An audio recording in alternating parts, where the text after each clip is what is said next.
क्या आपने कभी सोचा है कि जब तुम मरोगे उस पल तुम्हारे साथ क्या होगा? तुम्हारी आत्मा कहाँ जाएगी?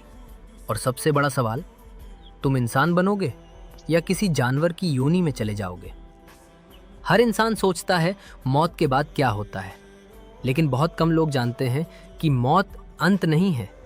शरीर खत्म होता है, लेकिन आत्मा कभी नहीं मरती। लेकिन सवाल यह है, अगर आत्मा मरती नहीं तो फिर जाती कहाँ है? धर्म ग्रंथों के अनुसार जब इंसान मरता है तो उसकी आत्मा सीधे अगले जन्म की ओर बढ़ती है, और ये सब तय करता है कर्म। तुमने जिंदगी में क्या किया, कैसा सोचा, कैसा व्यवहार किया, वही तुम्हारा अगला जन्म तय करता है। अगर तुमने अच्छा किया तो तुम्हें ऊंची योनि मिलती है, अगर बुरा किया तो आत्मा नीचे गिरती जाती है। सोचो, तुम्हारे सामने दो रास्ते हैं। एक रास्ता जहां तुम फिर इंसान बनते हो, दूसरा रास्ता जहां तुम एक जानवर बन जाते हो। तुम बोलना चाहते हो लेकिन तुम्हारी आवाज नहीं निकलती। तुम सोच सकते हो लेकिन कोई तुम्हें समझ नहीं पाता। यही है नीचे की योनि। कभी सोचा है कुछ लोग जन्म से ही दुख क्यों झेलते हैं? ये कोई सजा नहीं, ये उनके पुराने कर्मों का फल है। इसे कहते हैं पुनर्जन्म। इस ब्रह्मांड में कुछ भी बिना कारण के नहीं होता। यही है कर्म सिद्धांत। जो बोगे वही काटोगे। आज तुम इंसान हो, ये कोई छोटी बात नहीं है। ये तुम्हारे पिछले अच्छे कर्मों का परिणाम है। लेकिन अगर तुमने इस जीवन को गलत तरीके से जिया तो अगला मौका शायद इतना आसान नहीं होगा। लेकिन एक सच ऐसा भी है जो बहुत कम लोग जानते हैं। हर आत्मा को तुरंत अगला जन्म नहीं मिलता। कुछ आत्माएं बीच में फंस जाती हैं। ना वो इस दुनिया में होती हैं, ना पूरी तरह अगली दुनिया में।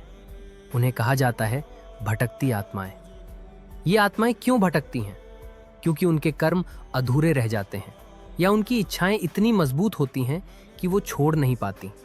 सोचो, अगर तुम मर जाओ लेकिन तुम्हारी कोई बड़ी इच्छा अधूरी रह जाए तो क्या होगा? तुम्हारी आत्मा शांति नहीं पाएगी। इसीलिए कहा जाता है मोह सबसे बड़ा बंधन है। जिस चीज से तुम सबसे ज्यादा जुड़े होते हो वही तुम्हें इस संसार में बांध कर रखती है। यही है मोह, और जब तक ये मोह खत्म नहीं होता आत्मा मुक्त नहीं होती। कुछ आत्माएं इस चक्र से बाहर भी निकल जाती हैं। इसे कहते हैं मोक्ष, जहां न जन्म है, न मृत्यु, न कोई दुख, न कोई डर, बस शांति ही शांति। लेकिन मोक्ष पाना आसान नहीं है। इसके लिए तुम्हें अपने कर्म और अपने मन दोनों को जीतना होगा। गुस्सा, लालच, ईर्ष्या, ये सब तुम्हें नीचे की ओर ले जाते हैं, और दया, प्रेम, सत्य, ये तुम्हें ऊपर उठाते हैं। तुम अभी जो भी कर रहे हो वो सिर्फ आज के लिए नहीं है, वो तुम्हारे अगले जन्म की कहानी लिख रहा है। आज का हर फैसला तुम्हारी अगली योनि तय कर रहा है। लेकिन एक सवाल अभी भी बाकी है। अगर सब कुछ कर्म से तय होता है तो क्या हम अपना भाग्य बदल सकते हैं? क्या हम अपनी अगली योनि को कंट्रोल कर सकते हैं? तो क्या तुम मानोगे, या फिर तुम सोचोगे ये सिर्फ एक कहानी है? लेकिन सच इससे भी ज्यादा खतरनाक है। तुम हर दिन, हर पल अपनी अगली जिंदगी का चुनाव कर रहे हो। लोग सोचते हैं कि उनका भाग्य पहले से लिखा हुआ है, लेकिन सच्चाई ये है भाग्य कोई और नहीं लिखता, तुम खुद लिखते हो अपने कर्म से। हर सोच, हर फैसला, हर आदत मिलकर बनाते हैं तुम्हारा भविष्य। मान लो दो लोग एक ही जगह पैदा होते हैं। एक व्यक्ति दूसरों की मदद करता है, सच बोलता है, मेहनत करता है। दूसरा व्यक्ति झूठ बोलता है, दूसरों को नुकसान पहुंचाता है, आलसी रहता है। दोनों की जिंदगी अलग क्यों हो जाती है? क्योंकि उनके कर्म अलग हैं, और यही अंतर उनके अगले जन्म में भी दिखेगा। क्या हम इसे बदल सकते हैं? हाँ, पूरी तरह बदल सकते हैं। इसे कहते हैं स्वतंत्र इच्छा। भगवान ने तुम्हें एक ताकत दी है, चुनने की ताकत।